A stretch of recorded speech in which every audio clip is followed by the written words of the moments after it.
A, nomor pokok mahasiswa 2290154850113. Pada kesempatan kali ini saya akan melakukan pengambilan video di kelas 10 inovatif terkait tugas PPG Prajabatan pada mata kuliah Prinsip Pengajaran dan Asesmen yang Efektif. Video kali ini menggunakan pendekatan teaching at the right level.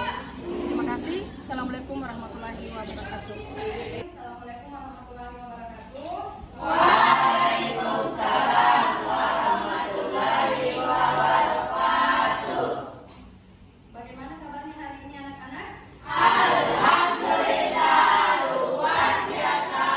Allahu Akbar. Alhamdulillah, Masya Allah. Sebelum kita belajar, Ibu mau mengecek kehadiran kalian semua. Apakah dari kalian ada yang sakit? Tidak. Nah, kemudian sebelum kita mulai pembelajaran hari ini, alangkah lebih baiknya apabila pembelajaran kita dimulai dengan membaca doa. Nah, membaca doa kali ini kita akan dipandu oleh Ananda Ihsan. Ihsan, silakan maju ke depan untuk memimpin doa.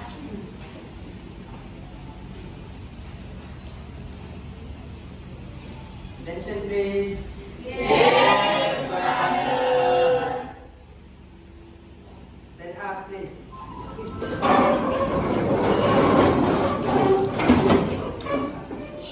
Greeting to our teacher. Assalamualaikum warahmatullahi wabarakatuh. Waalaikumsalam warahmatullahi wabarakatuh. Sit down please. Let's pray.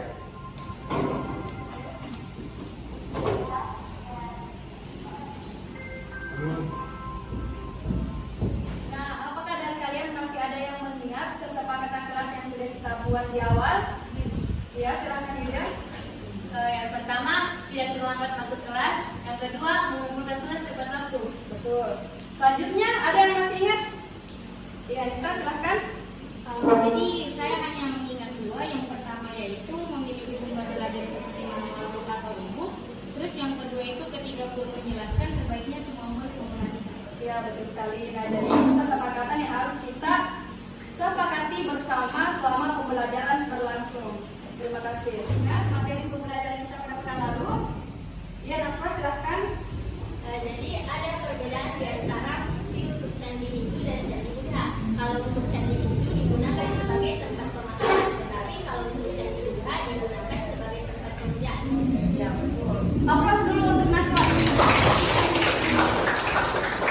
Oke, jadi pekan lalu itu kita mempelajari mengenai seluk-beluk dari agama Hindu-Buddha. Nah, yang dijelaskan oleh Nasra tadi mengenai perbedaan dari candi bercorak Hindu dan bercorak Buddha. Yang lain, apakah masih ada yang mengingat pembelajaran kita pekan lalu? Iya, Iwan, silakan. Jadi dalam agama itu terdapat tiga definisi dan sesuatu yaitu dari wasiwa, miskin dan juga karma. Nah, sedangkan pada agama Buddha terdapat yaitu teori yang Buddha itu sendiri, Buddha itu sendiri yang nama aslinya itu Siddhartha Gautama. Ya, terima kasih. Aplaus dulu untuk Iwan. Jadi ada dua materi yang sudah disampaikan oleh teman-temannya terkait pembelajaran pekan lalu. Yang terakhir, apakah masih ada yang ingin menyampaikan? Ya, silakan. Di dalam agama Buddha terdapat tiga kitab, yaitu Adapun tujuan pembelajaran kita pada hari ini, setelah kita melakukan proses pembelajaran, kalian diharapkan menguraikan mengenai teori proses masuknya agama dan kebudayaan Hindu-Buddha. Nah, nanti kita akan membahas mengenai teori proses masuknya agama dan kebudayaan Hindu-Buddha di Indonesia. Ini Ibu sudah menyiapkan video pembelajaran terkait teori proses masuknya agama dan kebudayaan Hindu-Buddha. Kalian nanti akan mengamati dan mencari informasi-informasi apa saja yang bisa kalian temukan dari video pembelajaran ini yang berkaitan dengan materi yang akan kita pelajari hari ini. Siap? Siap! Oke, mari kita putar video pembelajaran kita hari ini. Jadi bangunan serta sejarah yang menjelaskan mengenai kerajaan-kerajaan besar yang bercorak Hindu Buddha dan sifat eksis di berbagai wilayah Nusantara. Dan tentu saja agama Hindu dan juga Buddha di Nusantara ini tidak begitu saja. Terdapat proses yang panjang hingga munculnya berbagai teori yang menjelaskan hal tersebut. Dan dalam pembahasan kali ini, kita akan mencari tahu bagaimana sih asal-usul dari agama Hindu dan juga Buddha ini hingga bisa masuk dan juga berkembang di Indonesia, serta sumber ataupun bukti-bukti apa saja yang mendukung hal tersebut. Maka dari itu, siapkan dulu alat bukti sekalian, karena kita akan segera menuju ke pembahasannya. Oke, let's go. Yang pertama, asal-usul agama Hindu dan Buddha. Sebelum kita membahas bagaimana sejarah. Nah, dari video yang sudah kalian saksikan tadi, apakah ada yang kalian temukan atau informasi-informasi apa saja yang sudah kalian dapatkan? Ada yang mau mengemukakan pendapatnya? Alia, silahkan. Jadi saya ingin menyimpulkan dari video tadi, yaitu adalah teori arus balik atau adalah teori yang paling terakhir. Jadi teori arus balik itu dipercaya bahwa orang-orang Indonesia pergi ke India untuk berburu. Setelah itu ia menyebarkan agama Hindu-Buddha ini kepada rakyat-rakyat Nusantara. Bukti dari teori ini adalah adanya prasasti Nalanda. Prasasti Nalanda itu berisi bahwa Raja Sriwijaya meminta kepada Raja India untuk dibuatkan vihara kepada pelajar-pelajar Nusantara. Baik, aplaus dulu untuk kalian. Nah, jadi tadi dari video pembelajaran yang sudah ditampilkan, di situ dijelaskan mengenai 5 teori proses masuknya agama dan kebudayaan Hindu-Buddha di Indonesia. Yang disampaikan oleh Alia tadi itu mengenai teori arus balik. Bukti kuatnya bahwa ada prasasti Nalanda yang ditemukan di India yang berisikan bahwa Raja dari Sriwijaya meminta untuk dibuatkan vihara bagi pelajar yang sedang berburu di India, seperti itu. Selanjutnya, apakah masih ada yang ingin mengemukakan pendapatnya terkait video pembelajaran tadi? Iya, Ina, silakan. Baik, ada pun yang telah saya pahami setelah menonton video, yaitu mengenai teori Waisa, di mana teori ini agama dan kebudayaan Hindu dibawa oleh kaum pedagang atau oleh para pedagang, dan Jadi, Ibu akan membentuk kelompok sesuai dengan tahap perkembangan kalian. Jadi ada 3 kelompok, yaitu kelompok mahir, kelompok berkembang, dan kelompok belum berkembang. Nah, jadi kenapa Ibu bagi menjadi 3 kelompok ini? Supaya dalam pengerjaan tugas kalian itu tidak mengalami kesusahan dan menyesuaikan dengan kemampuan kalian.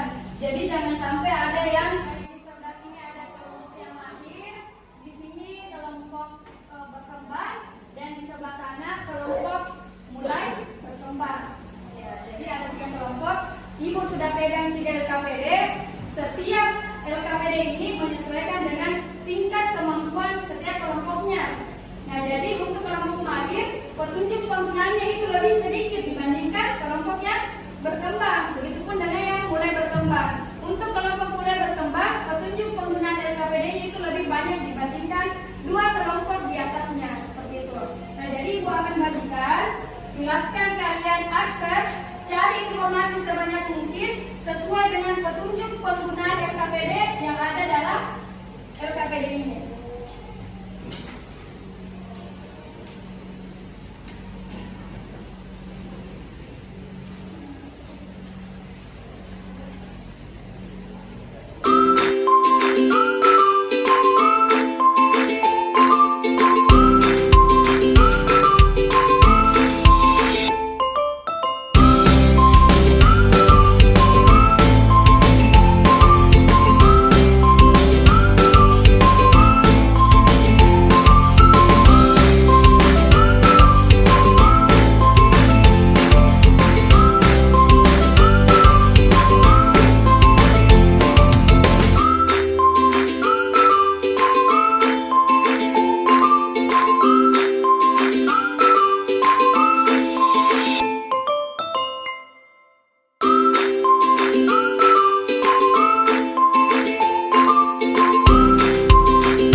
Jadi teori Brahmana itu kelebihannya merupakan golongan yang paling mengerti terkait ajaran agama Hindu.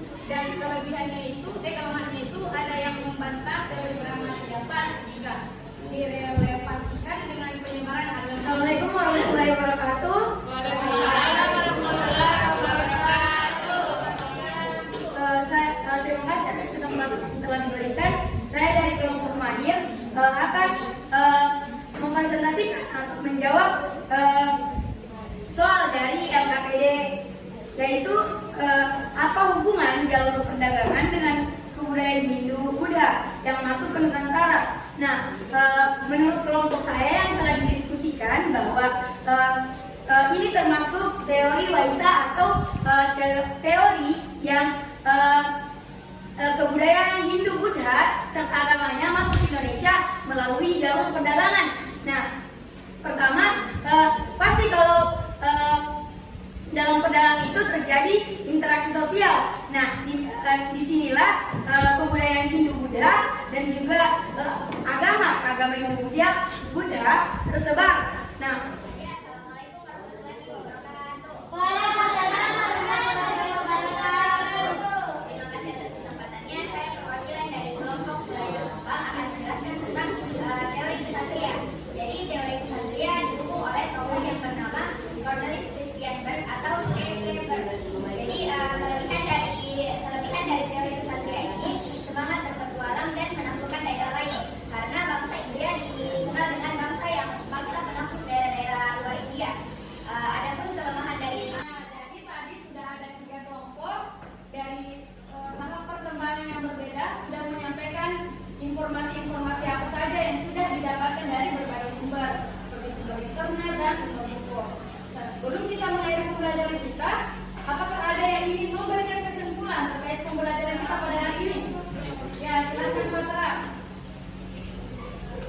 Ya, jadi dari kesimpulan yang saya dapat dari hari ini, yaitu proses masuknya agama dan budaya Hindu dan Buddha.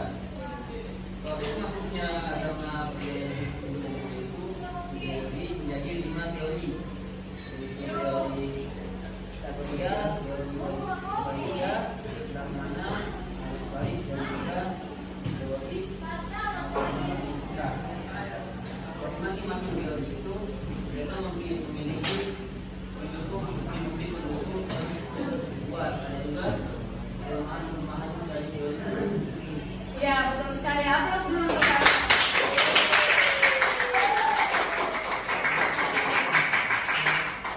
Jadi seperti apa yang sudah disimpulkan oleh Pak Tera, ada 5 teori. Dan kelima teori tersebut masing-masing memiliki bukti pendukung dan kelemahan sehingga ia bisa disanggah oleh hipotesis-hipotesis yang diberikan oleh ahli yang lain. Nah, selanjutnya, karena kita sudah melaksanakan pembelajaran hari ini, apakah ada yang ingin menyampaikan refleksi pembelajarannya terkait hal-hal apa saja yang dia temukan setelah pembelajaran, serta kendala-kendala apa saja yang dia temukan selama pembelajaran berlangsung? Apakah ada yang ingin menyampaikan pendapatnya? Ya, silakan Nadia. Jadi dengan pembelajaran hari ini yaitu sistem pembagian kelompok, kita dapat lebih gampang untuk menjawab pertanyaan yang diberikan karena kelompok itu terbagi oleh kompetensinya masing-masing. Ya, baik. Oke, nah jadi seperti itu tujuan dari pengelompokan kalian agar tugas-tugas yang diberikan itu sesuai dengan tahap perkembangan ataupun kemampuan kalian. Nah, jadi sampai di sini proses pembelajaran kita mengenai teori proses masuknya agama dan kebudayaan Hindu Buddha. Pada pekan depan, pertemuan selanjutnya kita akan membahas mengenai kerajaan-kerajaan yang bercorak Hindu Buddha di Indonesia. Nah, Ibu akhiri pertemuan kita pada hari ini dengan ucapan pagi ayah dan berteman tersebar. Assalamualaikum warahmatullahi wabarakatuh.